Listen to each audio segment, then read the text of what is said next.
In late 1940, as Britain struggled to survive the Blitz and the Battle of Britain raged overhead, an extraordinary aircraft took to the skies for its maiden flight, one that would leave Reichsmarschall Hermann Göring sputtering with rage and envy.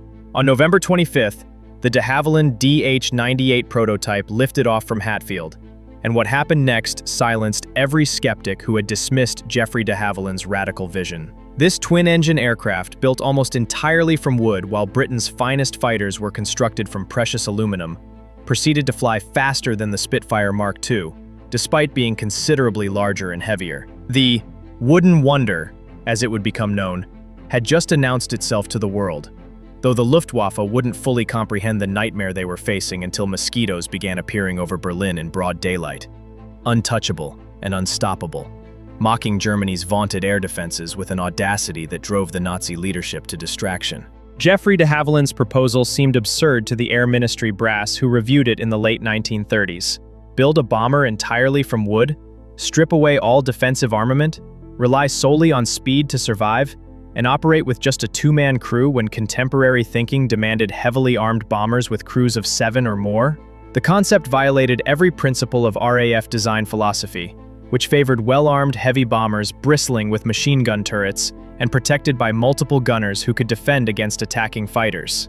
When de Havilland insisted his wooden bomber would be so fast that enemy fighters simply couldn't catch it, making defensive weapons unnecessary weight, the Air Ministry's skepticism hardened into outright rejection. The notion that a bomber carrying a full load could outrun purpose-built fighters seemed to defy basic physics and common sense, particularly when technological advancement constantly pushed fighter speeds higher in the arms race between attackers and defenders. The breakthrough came from de Havilland's previous successes with wooden construction, particularly the DH-88 Comet Racer and the DH-91 Albatross airliner, which had pioneered the composite wood techniques that would make the Mosquito possible. The company had developed methods for creating wooden monocoque structures, using layers of birch plywood sandwiched with Ecuadorian balsa wood, bonded with innovative adhesives that created remarkably strong yet lightweight airframes. This construction method offered several crucial advantages beyond simply avoiding Britain's critical aluminum shortage. Wood was abundant. Furniture factories and piano manufacturers possessed the skilled woodworkers needed for construction, while metalworkers were already consumed building Spitfires and Hurricanes. And wooden structures actually absorbed battle damage better than metal in certain circumstances, with wood remaining structurally sound even when riddled with holes that would cause metal to crack and fail catastrophically. The Air Ministry remained unconvinced until circumstances forced their hand.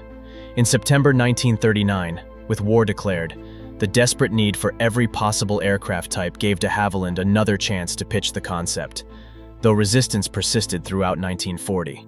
Lord Beaverbrook, as Minister of Aircraft Production, initially ordered all resources concentrated on 5 proven types: Spitfire, Hurricane, Wellington, Whitley, and Blenheim, effectively killing the Mosquito project. The prototype team was denied materials and work stopped, but Air Vice Marshal Freeman quietly ignored Beaverbrook's order, and the project continued in limbo. Finally, in July 1940, after de Havilland promised that Mosquito production wouldn't interfere with the company's primary work building Tiger Moth trainers, repairing Hurricanes, and manufacturing Merlin engines under license, Beaverbrook reluctantly authorized 50 aircraft. The gamble was audacious. De Havilland promised deliveries by the end of 1941, though they managed only 20 that year, with the remaining 30 following by mid-March 1942.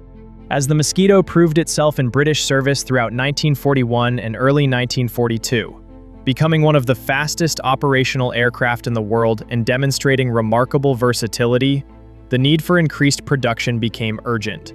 Britain's factories operated at maximum capacity, vulnerable to German bombing and unable to meet the growing demand for an aircraft that every RAF commander now wanted in quantity. Canada offered the perfect solution: vast resources, safety from Luftwaffe attacks, abundant timber supplies, skilled woodworkers, and the existing de Havilland Canada facility at Downsview, just north of Toronto. The Canadian subsidiary had been established in 1928 and possessed both the expertise and the capacity to undertake large-scale Mosquito production, though adapting British designs and construction methods to Canadian conditions and materials would require significant engineering effort. Production at Downsview began in 1942, and over the next 3 years, Canadian workers would build 1,134 Mosquitoes in various marks, making Canada the second largest producer after Britain, and contributing significantly to the 7,781 total aircraft built worldwide.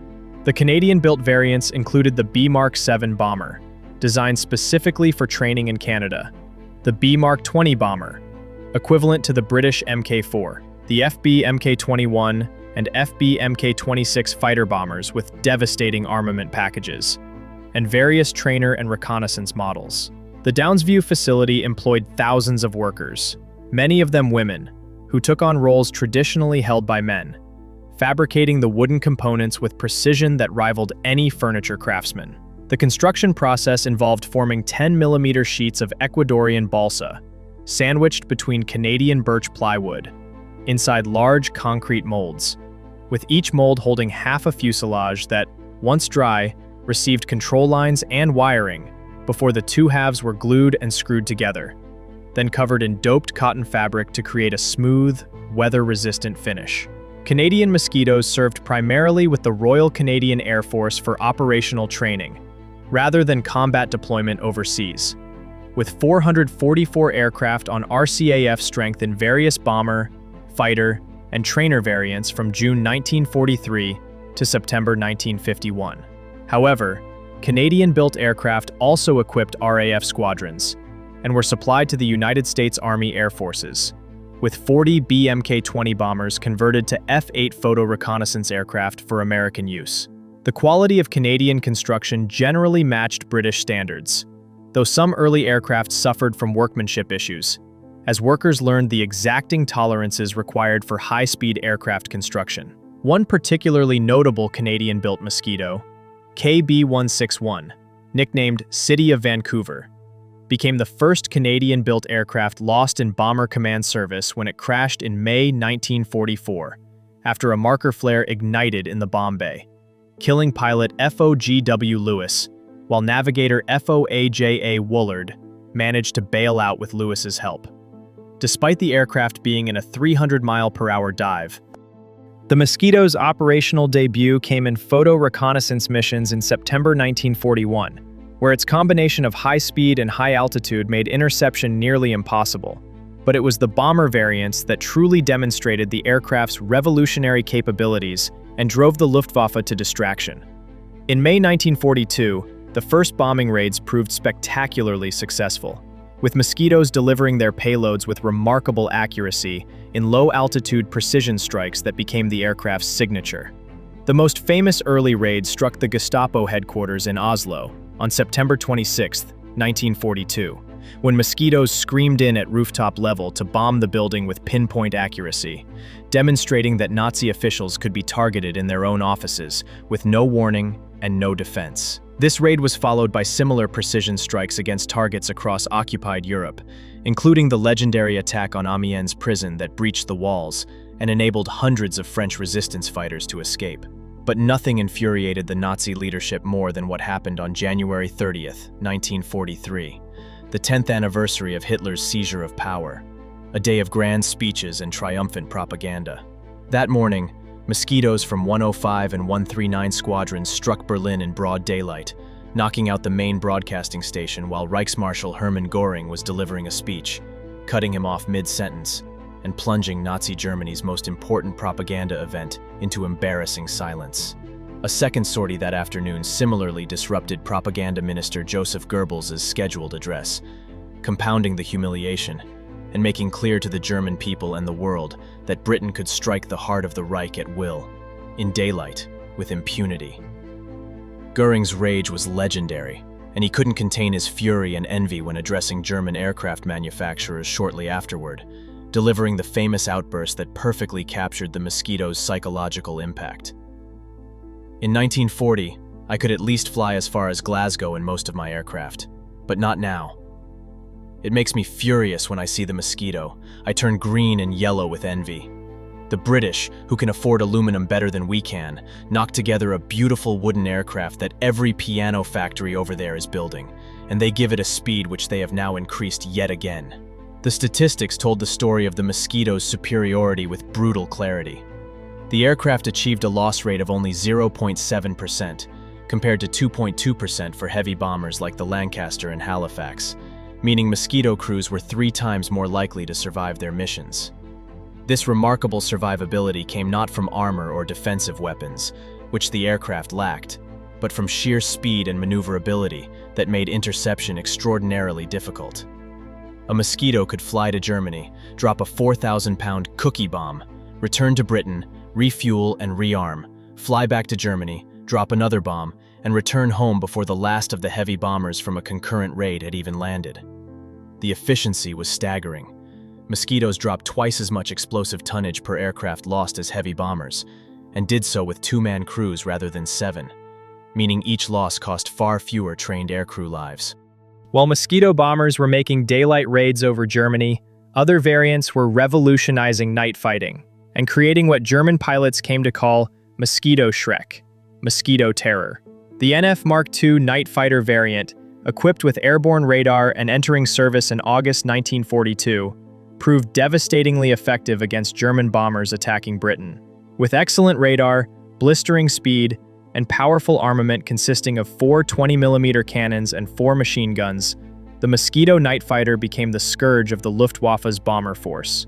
When Germany launched Operation Steinbock in 1944, a renewed bombing campaign against Britain, Mosquito night fighters intercepted and destroyed German bombers at rates that made the operation unsustainable, forcing its cancellation and effectively ending the Luftwaffe's ability to strike British cities.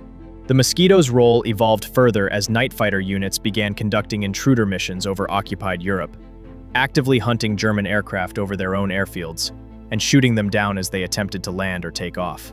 These aggressive tactics reversed the hunter-prey relationship, forcing German night fighters to add rear gunners for self-defense, and fundamentally changing the dynamics of nocturnal aerial combat.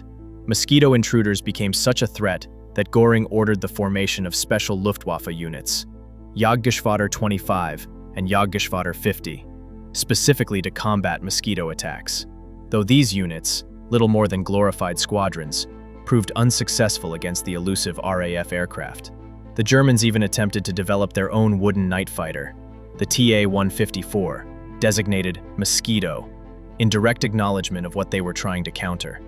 But the project failed catastrophically when an Allied bombing raid destroyed the factory producing the special wood adhesive, forcing the Germans to use inferior substitutes that caused wings to literally disintegrate in flight.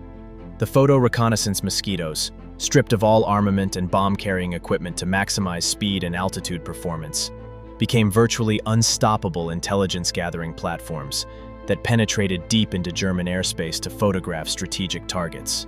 These aircraft regularly operated over the most heavily defended areas of the Third Reich, including flying reconnaissance missions over Peenemünde, where German scientists were developing V-weapons, providing the intelligence that enabled Allied bombing raids to disrupt these programs.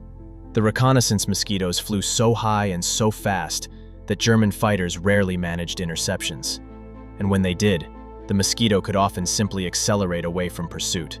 This invulnerability lasted until late 1944, when Germany's Me-262 jet fighters finally provided the Luftwaffe with an aircraft fast enough to catch reconnaissance Mosquitoes, though by then the war was nearly lost, and jet fuel shortages limited the Me-262's impact. The Mosquito's adaptability to different roles exceeded anything previously achieved with a single airframe design, with 42 distinct variants eventually entering service. The FBMK-6 fighter bomber packed an impressive punch with 4 20mm cannons and 4 machine guns, plus the ability to carry 2 500-pound bombs or 8 60-pound rockets, making it devastatingly effective against ground targets, ships, and U-boats. The most spectacular variant was the FB Mark 18, nicknamed the Tsetse, after the African fly, armed with a massive 57mm Mollins cannon capable of destroying ships and submarines with single shots. Coastal command units operating these heavily armed Mosquitoes, particularly the Banff Strike Wing in Scotland, conducted daring low-level attacks against German shipping in Norwegian waters, running through withering anti-aircraft fire to deliver devastating strikes that severely disrupted enemy supply lines. Maritime strike Mosquitoes also achieved remarkable success against German U-boats, with their speed allowing them to respond rapidly to submarine sightings, and their armament proving effective against the relatively lightly armored conning towers. The aircraft's wooden construction had an unexpected advantage in anti-submarine warfare. Wood gave a weaker radar return than metal aircraft, making Mosquitoes harder for U-boats to detect on their surface search radars, allowing the aircraft to achieve surprise during attacks.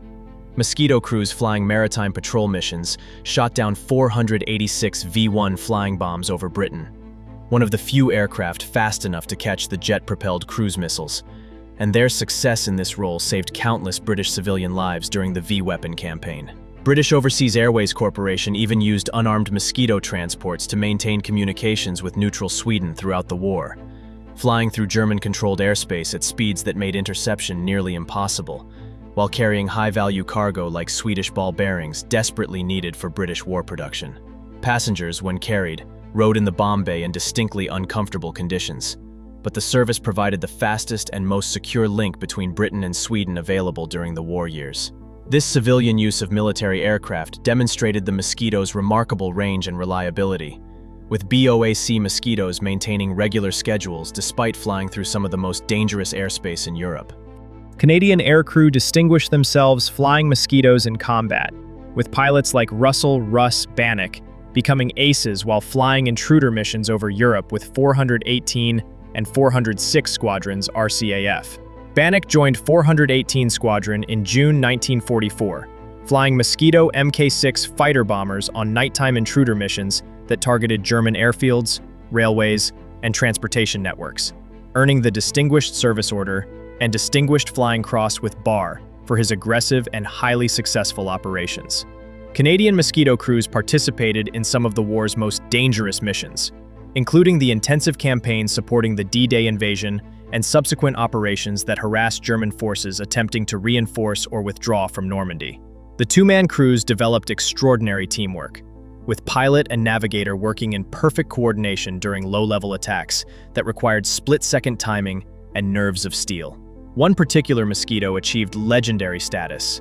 LR-503, coded GBF, flew 213 combat missions, with 109 and 105 squadrons, more operations than any other Allied bomber during the entire war. This unarmed, high-altitude bomber survived countless encounters with German fighters and flak, serving as pathfinder and marker aircraft for major raids, until tragedy struck during a goodwill tour of Canada celebrating VE Day. On May 10, 1945, just 2 days after Germany's surrender, GBF crashed at Calgary Airport, destroying the aircraft that had survived the entire war and become a symbol of the Mosquito's remarkable durability and the skill of its crews. The Mosquito flew its last combat mission on May 21, 1945, searching for German submarines off Scotland's coast, but the aircraft continued serving in various roles for years afterward. Canadian-built Mosquitoes remained in RCAF service until September 1951, used primarily for training, but maintaining Canada's connection to one of the war's most successful aircraft designs. The legacy extended far beyond military service.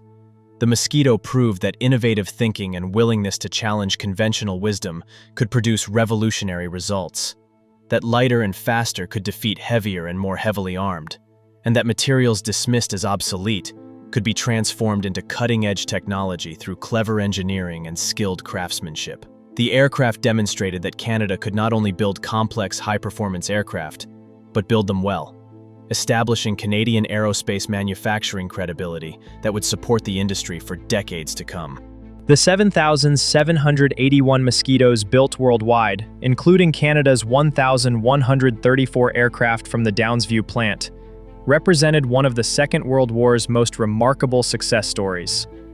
A wooden aircraft conceived against all conventional wisdom that became one of the conflict's most feared and versatile combat aircraft. Hermann Göring's bitter complaint about British piano factories building warplanes faster than his Messerschmitts wasn't mere rhetoric, but accurate recognition of how thoroughly the Mosquito had outclassed German aviation, despite its seemingly primitive wooden construction. The wooden wonder proved that speed, agility, and innovative thinking could trump brute force and heavy armor, that two brave men in a fast, unarmed aircraft could accomplish what required 7-man crews in heavily defended bombers, and that Canadian workers could build world-class combat aircraft that served with distinction throughout the European theater and beyond. The Mosquito's wooden airframe, initially dismissed as obsolete and unsuitable for modern warfare, became its greatest strength.